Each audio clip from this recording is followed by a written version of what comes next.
Hello everybody and welcome to another video. Today we're going to take a journey to a not too distant place, a place that I've always been fascinated with. Now we think of the Mesozoic as being dinosaurs that are very different from anything we have now.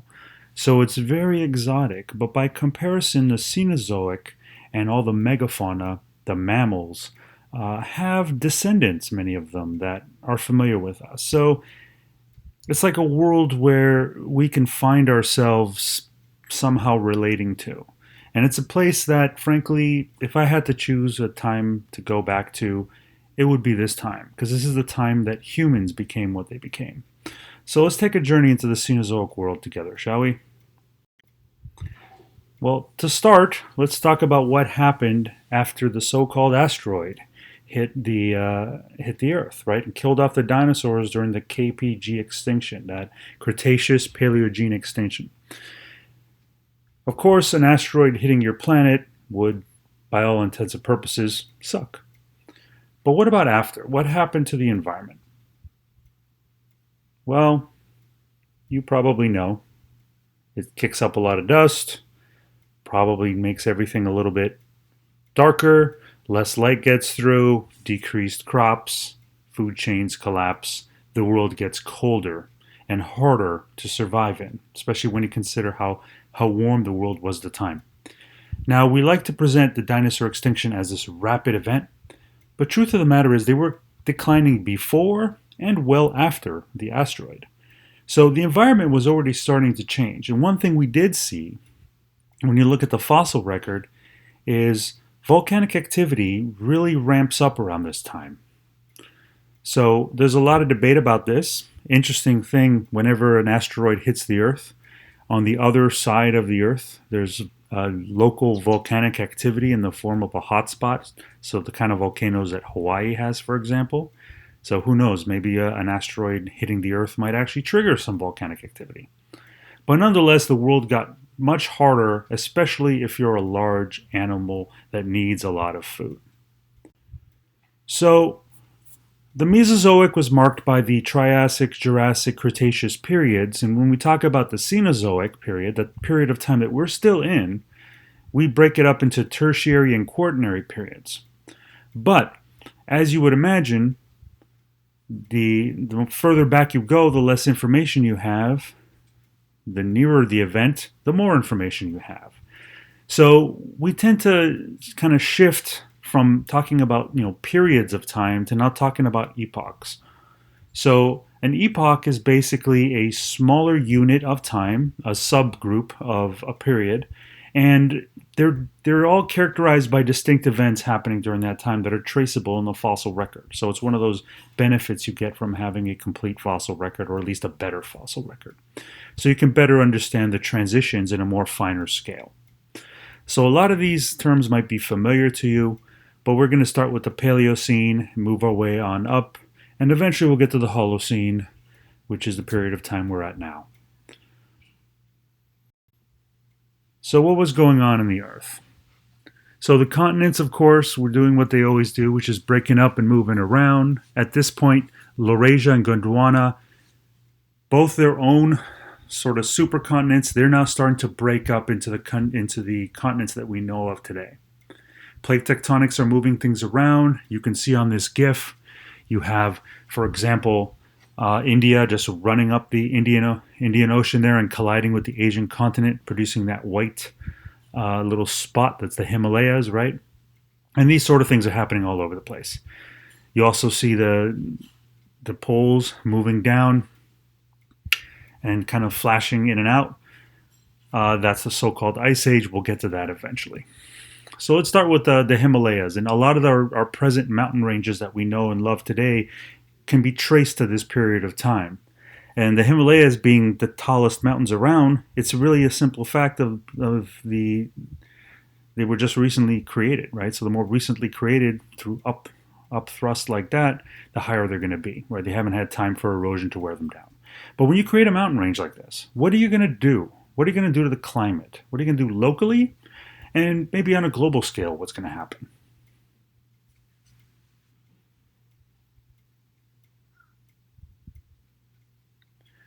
Well, locally, I'm sure you've thought about things like the rain shadow, and how you're going to get, a really wet environment on one side and a really dry environment on the other. If you think about India, India is a pretty, hot, moist, wet, humid place.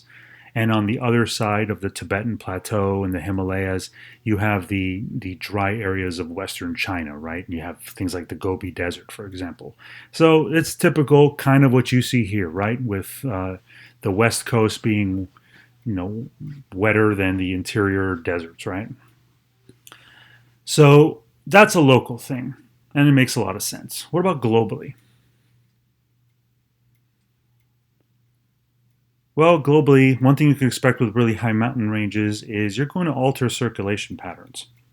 Indeed, the circulation pattern that most comes to mind with the Himalayas is the monsoons. Air circulates, and there's a yearly movement of hot, wet air over the ocean.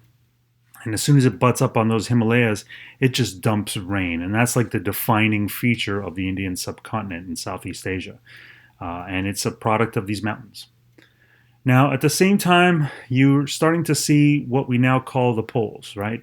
The North and South Pole, the polar ice caps, you start getting large continental glaciers, places like Greenland as well as Antarctica, of course.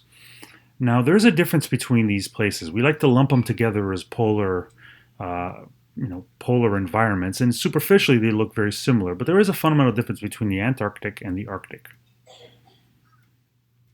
Well, I'm sure you've guessed. The Arctic is the Arctic Ocean. It's all water there, and yeah, it's frozen, at least as of right now.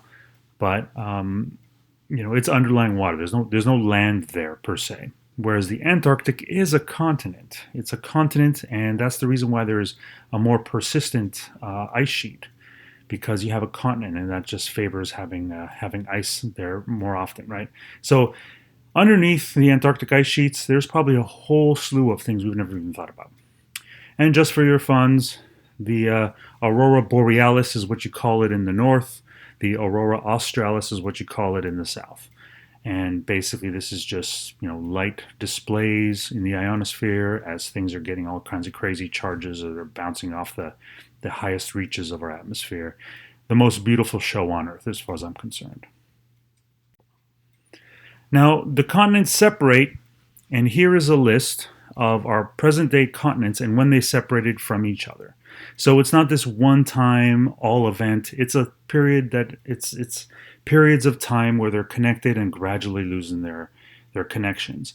When they lose the connections, the animals on land are going to be isolated. Except you also have these land bridges that stay as these sort of remnant connections, and they may come and go as sea levels fluctuate. The most famous of these, probably you're thinking about the Bering Strait land bridge between Russia and Alaska, where animals from both environments were able to kind of go back and forth for a little while, including our own species. Another example is the Panama Isthmus. Panama as a country is relatively new, like physically new, because it was formed, very, very recently. And it formed the connection between South America and Central America, and by default, North America. And this led to great changes in wildlife, which we'll talk about. But there were some other ones too. South America remained with Australia through the Magellan Connection. There's a whole bunch of different connections in Europe, these land bridges that between the islands of Europe, England, the British Isles, the Scandinavia, as well as the continent of Europe with North Africa, right in the Middle East. Now, the most interesting one, as far as I'm concerned, are the ones in Southeast Asia. You see there, all those islands in Indonesia, Borneo, and Sumatra were joined to Southeast Asia. So all those other countries like, Vietnam, Malaysia, Thailand, all of those countries were all connected together via the Sunda Plateau or the Sunda land bridge. At the same time this was happening in Australia, northern Australia was connected to some of the other islands in Indonesia, including New Guinea, and this was through the Sahul. So the Sunda and the Sahul, because of these connections, were separated from each other. So the islands of Indonesia on the west side, that are closer to Asia, have distinctive Asian fauna. So they have things like gibbons and tigers and orangutans. These are things that are found on the Asian continent, right? They have apes.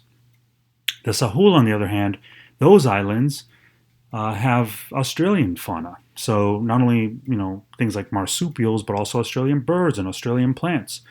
And the mark between those two is actually a famous line called the Wallace's Line, named after Alfred Russel Wallace, the great biogeographer and a contemporary of Darwin, who independently came up with the theory of natural selection. And this distinctive break here is actually studied because it's a classic case of where, islands were populated by the nearest continent, right? So it's a very interesting separation. So you go one island is one thing, other island it's completely different fauna. So very interesting. Definitely nice thing to know about these things. But the big take home here is wherever you have connections, there's going to be movements of animals. And whenever you have movements of animals, you're going to get those animals representing essentially a homogenization process, right? So you're going to have mammals on both sides of the barriers, and when those barriers are finally cut away and you no longer can move animals from one spot to another, you'll get some differentiation, but for the most part, they've been populated by the same creatures. So in the Americas, we have moose. In Europe, they call them elk. In America, we have elk. In Europe, they call them red deer. What we call a coyote in America, in Europe, and in Asia is known as jackal. So same creature, slightly different, just because of the fact that they've been isolated for a while, but not isolated long enough to become very, very different.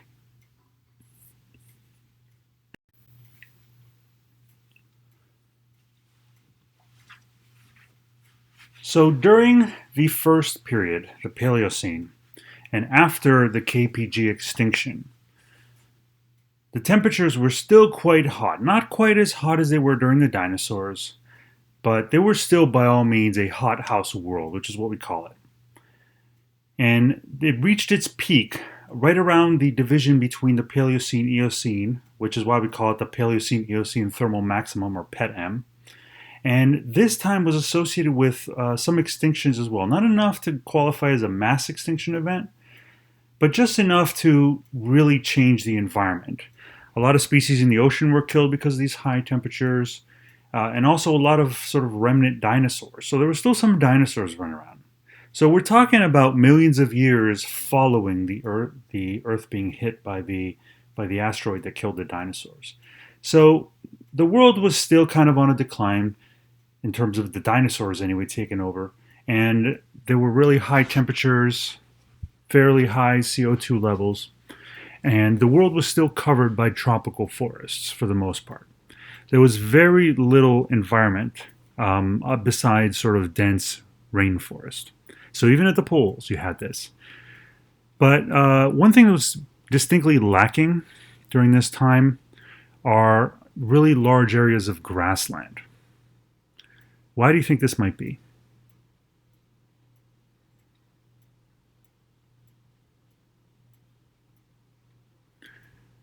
Well, it's temperature. It's simple. It's temperature. You need to have slightly cooler temperatures in order to facilitate grasslands, and we'll get to that in a little bit. But during this time, at the hothouse world, during the Paleocene as well as the Eocene epochs, you had a lot of species that were around that have representatives today. So there were very, very, there are bigger versions, basically, of the kind of creatures we had today. So some of the more famous ones, Titanoboa is a very famous one. This is the largest snake to have ever lived. It was probably just a large anaconda, one capable of eating dinosaurs. So that's an example of a creature that we still have today. Another example in Australia is Megalania. Megalania was essentially a very large monitor lizard, not unlike a Komodo dragon, but much, much larger. Probably the apex predator of Australia at the time. So Titanoboa, which was in South America, Megalania in Australia. South America also had these large birds, a lot of different species, but we call them diatrimas. Another term for them are the terror birds. And they were basically large apex predators. They were running around, chasing prey down and killing them. So they were a large predator. We call them terror birds today. They didn't last very long, but I would have loved to have seen one. I think there would have been a really, really interesting kind of. They're not exactly the most intimidating looking thing, but if it was chasing you, I'm sure it'd be pretty intimidating.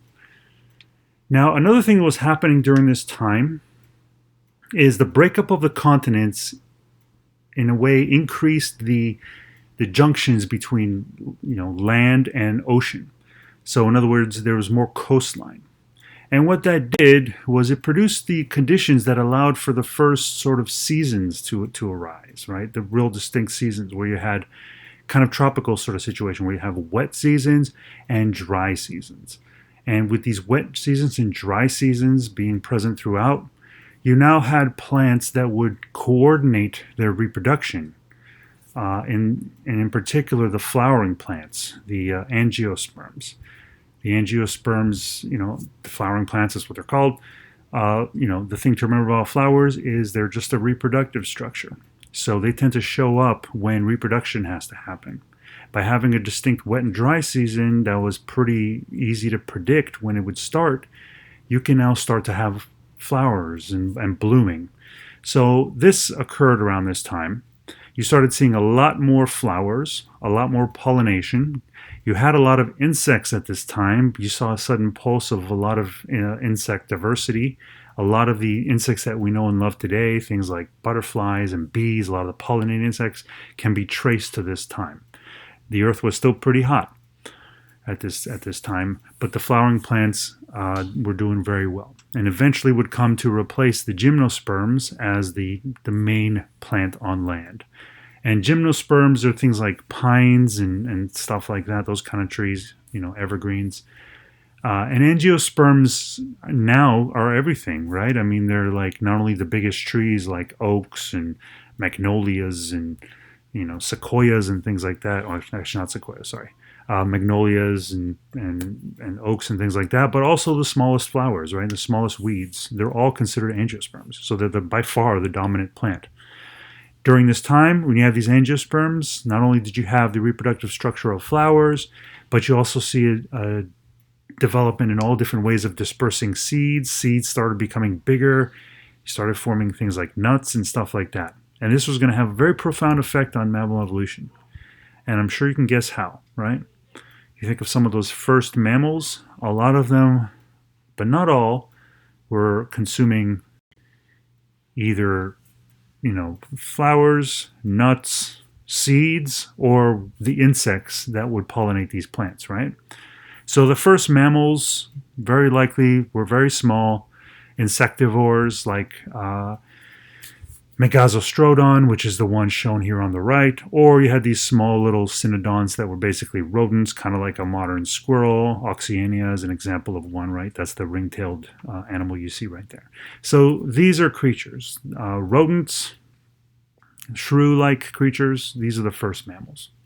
They were still living in a tropical forest, but with the decline in temperatures, you start getting this transition from the hothouse to what will eventually become known as the ice house. And the biggest thing that we could say happened at this time is a lot of tropical forests essentially transitioned to grasslands. And this is actually the beginning of all the famous grasslands that we know about today. And we don't tend to appreciate grasslands. A good chunk of the Earth's surface is grassland. It's not this specialized habitat. So whether you're talking about the prairies in North America, the pampas or the cerrado in South America, the savannas of Africa, the steppes of Eurasia, right, or the outback of Australia, all of these places, these grasslands, can be sort of traced to this time. Now, there is a special thing that's going to happen. If you start expanding on grasslands, it's going to produce colder and colder temperatures for your entire planet. It's sort of a positive feedback, if you will. Any idea how this might be?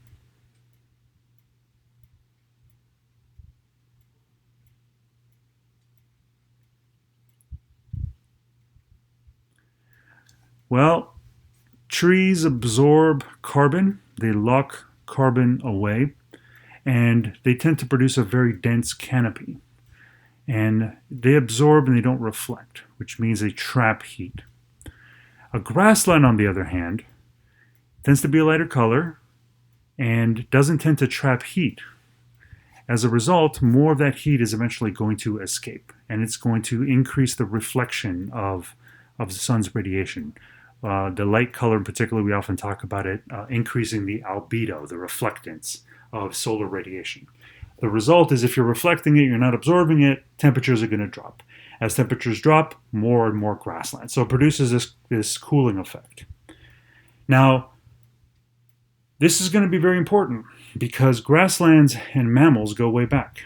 So this is going to have a very profound effect on mammal evolution. And you know what? We won't even cover it right now. We'll talk about it in a bit. Another interesting thing that happens is an event that at the same time, which could also have exacerbated this cooling of the earth. Mosquito ferns, ferns of the genus Azolla, these are a water species. They're a tropical plant. They don't tend to like cold areas. I know you can barely house them outside here in Florida because you do get these periods of times of frost. But fossils found near the Arctic show that these were there. And these are like 50 million year old fossils. So they were around the time when this sort of transition happened. The thing about Azolla ferns is that they can grow very, very rapidly. So in 2 or 3 days, they could double their biomass, which is, an exponential level of growth. Now, this is ultimately going to help to cool the planet as well. Well, because you're locking in carbon. And as you lock in carbon, you're taking it out of the atmosphere. The thing about this plant is it's in the water. So the way it would cool the planet is as these Azolla plants would grow and grow and grow and grow. They're sucking up carbon dioxide, but when they died, they do what algae do. They get heavy and they sink to the bottom. And when they sink to the bottom, they're taking that carbon out of the atmosphere and locking it under the water. As you're locking it under the water, well, your CO2 levels are going to start to decline.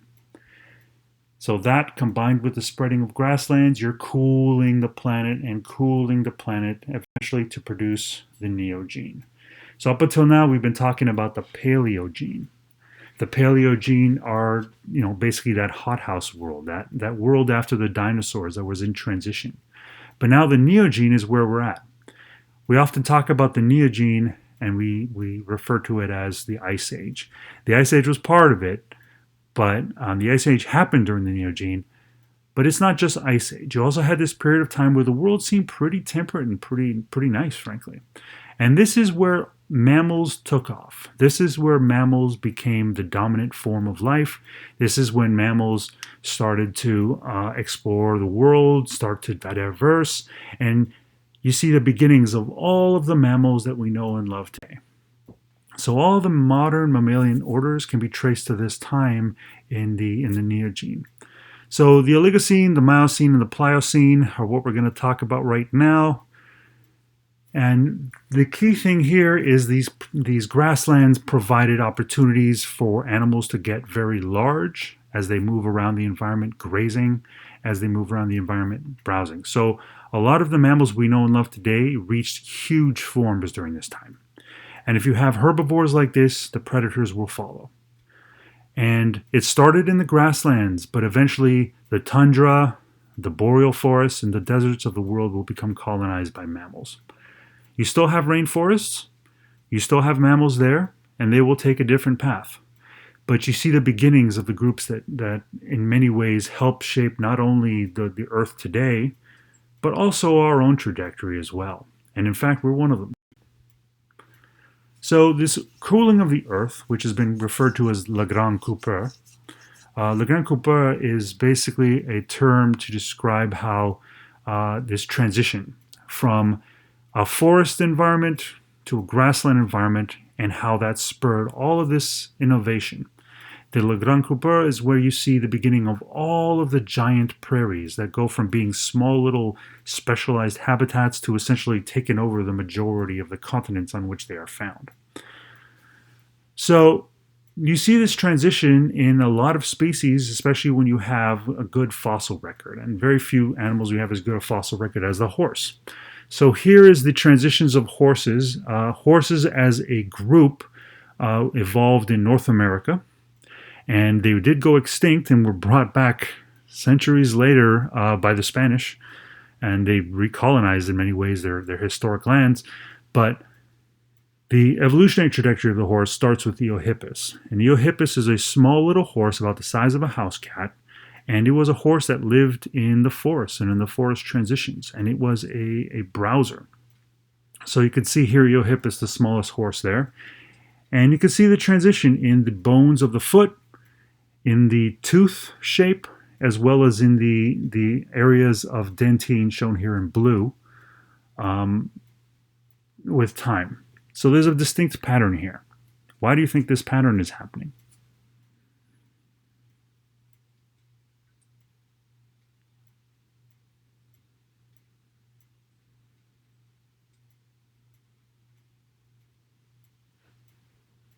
Lots of things are happening here. Lots of things are happening. First of all, Eohippus doesn't stay small for long. As it starts getting into the grasslands, it becomes a bigger and bigger horse. Bigger and bigger horse, longer and longer limbs, more stable body. It becomes what's known as a odd-toed ungulate because it starts off with 3 toes, but eventually will become 1 toe. A one-toed horse, right? What we call the hoof. At the same time, you see the tooth becoming this larger structure, very large root. You see it being mostly dentine, not a lot of enamel there. All right. The reason is because you're shifting from being a browsing animal, and a browser is one that eats shrubs, bushes, trees. Think about a goat, for example, right? A goat is usually eating bushes and things like that. Whereas a sheep is more of a grazer. A grazer is one that's eating grass. Grass, if you've ever taken a bite of grass, it's got a lot of silicates. It's very hard and crystalline. It's gritty. It's a hard thing to really break down. So it exposes your dentine, enamel where it doesn't last very long, and it's really hard on teeth. So you end up having this large tooth that has to constantly sort of regrow to handle the roughness of eating grass. Now, as you're on the grassland, your behavior is going to change, right? You go from being the solitary animal or small group animal to now living in large herds for protection from predators, right? Your predators are also going to evolve. They're going to become pack hunters or really good ambush predators, right? If you think about, deer, for example, the most social deer are the ones that live in open areas, right? White-tailed deer tend to live in forests, so they tend to have, live in small family groups. So you look at something like a reindeer, for example, it's living out in the open, large herds, right? So as mentioned already, horses are odd-toed ungulates. There are such things as even-toed ungulates. You know any examples of those?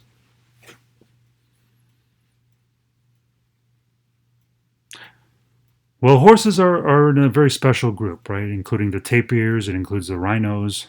Those are the kind of ungulates we're talking about. We'll talk about what an ungulate means later. Even-toed ungulates are what we tend to think of when we think of these things. I already mentioned deer, antelope, cattle. Those are even-toed ungulates because they have either 2 or 4 limbs, as opposed to 1 or 3. All right, let's move on. So the Pleistocene. So after the Pliocene, you have pretty much all the creatures that we know and love. The Pleistocene is what we think about when we think about an ice age, right? When we think about the movie Ice Age. Large expanses of ice. The ice is going in and out. There's ice sheets. The Antarctic is covered with ice all the time. It does kind of go further north on occasion. But mostly it's in the northern hemisphere where we're seeing the most drastic effects, where ice sheets will basically every now and then make their way down, and as they do so, they're moving animals down towards sort of southern latitudes, right? And then as they retreat, they get recolonized again by those creatures. Now, during this time of the Ice Age, ice is water, frozen water. That frozen water could have been in the ocean. So one of the things that happens during ice ages is as the ice builds, takes water out of the system, sea levels tend to drop, and this exposes land bridges. Right? So all of the land bridges I mentioned earlier, a lot of them can be traced to this time because sea levels become reduced. Now, this movement of animals back and forth, as ice sheets move down, northern animals are pushed down to the southern latitudes, and as they move back, those animals can move back up, right? But on occasion, you'll get situations where they become trapped. And these are places where there's habitats that sort of, at least superficially, resemble more northerly latitudes, and they become what are known as Ice Age refugia for a lot of different species. And when you have these Ice Age refugia, they're basically groups of animals that they're cut off from the north, right, by inhospitable land, and as a result, they start to take on unique characteristics because of speciation. So if you go out west to a city like Tucson, for example, there's mountains there. There's like Mount Lemmon, for example, or the Santa Rita Mountains. And if you go there, these mountains look like mountains anywhere else. They got pine trees, they got forests, cooler temperatures, it gets more rain. But then you drive for 20 minutes and you're back in the desert and it looks like this, right? It looks absolutely dry, barely ever rains. It's a desert, the driest kind of desert. This is really, really interesting because within a few minutes you were basically drastically changing your environment. And these mountains that are become stuck, or these like plateaus that become stuck, are known as sky islands because they represent essentially islands occupied by northern animals. So what do you see there? You'll see black bears there. You'll see coatis there, which are more of a mountain species in places like Mexico. But you'll also see things like raccoons, squirrels. You'll get wolves. There's a Mexican wolf, for example. These are all animals that we associate with northerly places, right, or at least mountain places. So with these land bridges comes exchange of animals. Now, one example of these interchanges, so to speak, is the most famous example, the Great American Interchange. And this is when the Panama Isthmus was formed. This allowed animals from the north, right, to come down into South America, and South American animals to go up and populate North America. Now, there was an exchange. We got things like opossums, we got things like armadillos, but the majority of the exchange was from north to south. So, for example, camels, the camel group, the camels evolved in North America. It's another interesting thing. They didn't remain in North America, but they did move down into South America, where they became things like vicuñas and guanacos, which will eventually become alpacas and llamas that we know. Bears. Bears came down from North America into South America. There's a bear in South America called the spectacled bear. There it is right there. It looks very much like a black bear with a lot of extra white on its face. So in many ways, this exchange was very lopsided. A lot of those megafauna in the north took over, killed off the megafauna in the south. And not just mammals, too. Things like the diatryma, those terror birds, they went extinct during this time as well. So why do you think this exchange was so lopsided in favor of the north?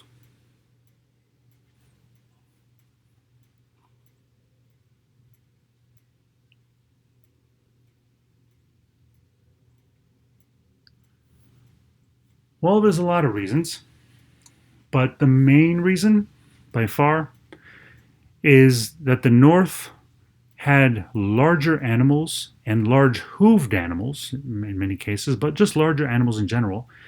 And it was found in a more temperate environment, a place with cold seasons and warm seasons. Whereas South America was still largely tropical and had less seasonality. Now, the importance there is that if you're in a place that's got distinct seasons and cold and you have to move around to find food, you have a more nomadic lifestyle. So you're just going to move around more anyway. So because of that, large herds moving around more often than in the tropics where animals don't have to move around so much, it only makes sense that they're going to be the ones that are going to come into your place first and outcompete you on your own home turf, as opposed to the other way around. This all occurred during the Ice Age, Pleistocene. During this time, there was a mass extinction, mostly of the large megafauna. So a lot of the creatures here that we talk about in the Americas, like camels and horses, these went extinct about 10,000 years ago. Megafauna, pretty much went extinct around the world during this time. The only place where it really kind of lasted was in Africa, where even now, Africa's got the large animals, right? A couple other places as well, but this is the place where there's sort of a remnant of the kind of world that was present a long time ago, right? 10,000 years, it's an important thing to remember. So we'll get to that. But let's first do the Florida megafauna quiz. Now you're probably thinking to yourself, I've been around Florida, I didn't see no megafauna everywhere, and you would be right. The megafauna lasted a long time ago, right? But one thing about Florida is it's one of the best places in the world to find the fossils of these kind of creatures from the Pleistocene. One particularly awesome place is the Peace River, where that layer of rock is exposed on the bottom, and this is where all the cool stuff gets found, right? So the fossils that I have in my office and around thing, they all come from here for the most part. So Peace River is where a lot of these creatures are going to be found, and in case you're wondering how you're going to identify, I want you to think back to a very influential film, which I have to say, as far as Disney Pixar goes, it's definitely one of the most biologically accurate type of films. So just think about Ice Age, think about the characters on Ice Age, and answer the following questions about the megafauna. What is this thing?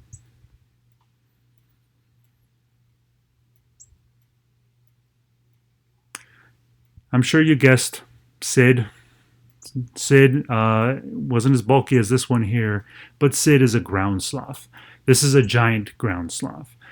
Ground sloths are, part of the evolutionary lineage that led to the modern sloths today, but they're very, very different. Obviously, they're very, very big, but they also aren't as slow as we like to think. So here are examples of all the different ground sloths. So it wasn't one species, it was a whole slew of species. We just call them ground sloths now, giant ground sloths. So they varied in size from something like a modern ground sloth or something like from a modern arboreal sloth to the kind of giant thing that Sid probably was. So a lot of different species. The one it depicted there was Megatherium. Let's move on.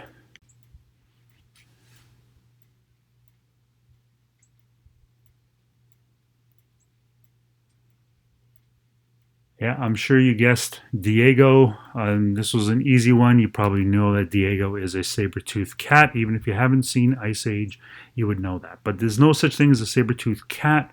There are saber-toothed cats. There's a whole different number of species as well. But when we think of saber-toothed cats, we're usually thinking about the Smilodon. The Smilodon had the really, really long canines, upper canines, and for the most part was about the size of a really large lion. A lot of debate about what these things were used for. Obviously, they were used for hunting. Small cats, when they hunt, they tend to go for the vertebrae of their prey and bite and break their neck. And they wouldn't be able to do this with a large animal because it would just shatter their saber teeth. So very likely they did what modern large cats do, like lions and tigers.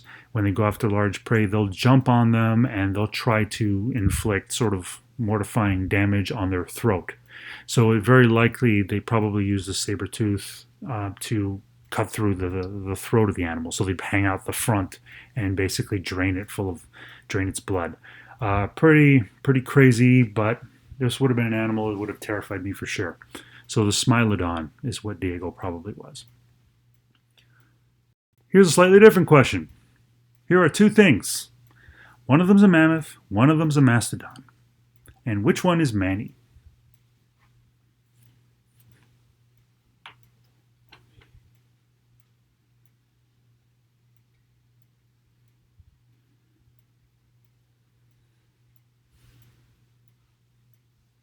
Well, the slightly taller one that is on the left side of your screen is a mammoth.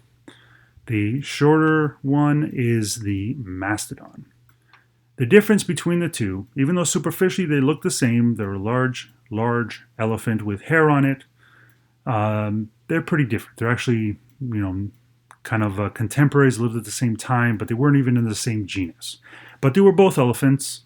And the mastodon was primarily a forest animal, so it was found in the more tropical places and tended to live in concealed areas.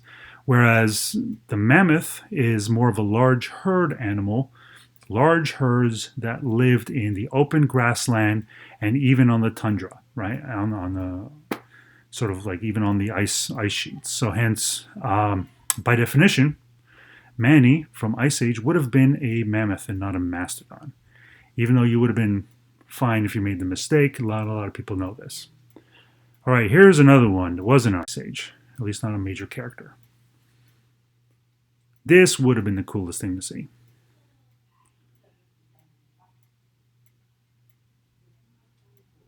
Well, this is Paraceratherium. Paraceratherium is claimed to have been the largest mammal to ever walk on land. And you can see it's a very large animal. But basically, it's a large rhinoceros, a large no-horned rhinoceros. The rhinoceros that we know today are just a small amount of the diversity of this entire group. These would have been incredible creatures to have seen, and if you're wondering how big they were compared to some of the other groups, well, they're about the size of a giraffe, but they're said to have weighed about the weight of like 4 or 5 modern elephants today.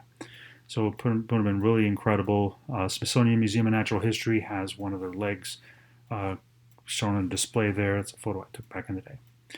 So a really impressive animal. Now here's one of my favorites from this time. Give you a hint, it's from South America.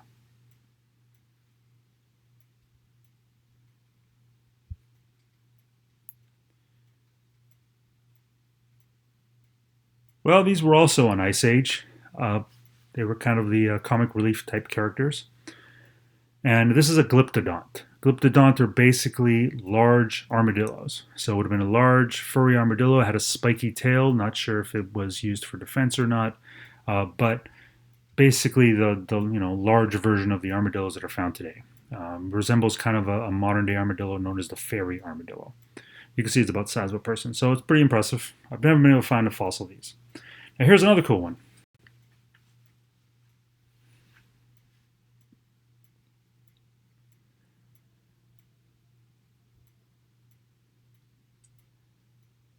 Well, this would have been pretty terrifying too, and probably gave our ancestors quite a scare on many occasions. This is the short-faced bear, otherwise known by its more popular name, the cave bear. They may or may not have lived in caves any more than any other animal, but the short face and long limbs suggested that it was very much a bear, but it had more aerobic capacity than a bear. So it probably ran prey down in open environments. So it would have been quite a terrifying thing and huge, right? So it's an example of a large megafauna. Now here's another one.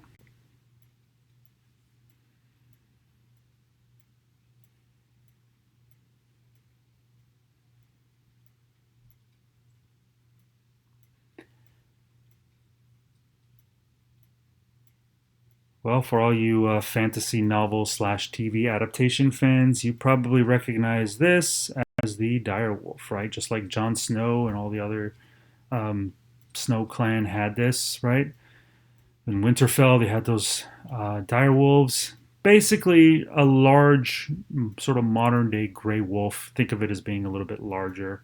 Um, Recently, they've done the analyses of sort of not DNA, but looking at bone structures. And they reason that this was probably not a direct ancestor or even a canis, but its own thing. So it would have been like a modern day wolf, but kind of different as well. Um, Fun fact, if you want to learn more about direwolves, they have the largest collection of direwolf skulls ever on display at La Brea in Los Angeles. So the La Brea Tar Pits is another great place if you're interested in this time. All the movies about this time always have the cliche of an animal getting stuck in the tar and not being able to get out and eventually dying.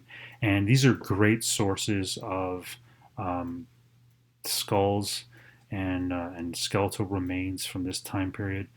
If you ever go to Los Angeles, it's right downtown Los Angeles, like the only real attraction in downtown Los Angeles. And you can just go visit it. It's just an open pit of tar. It smells like tar.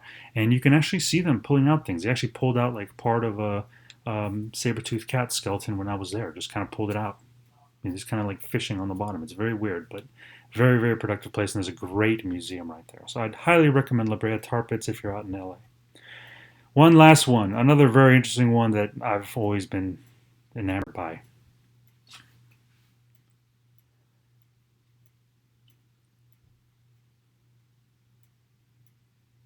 This one would have been a hard one.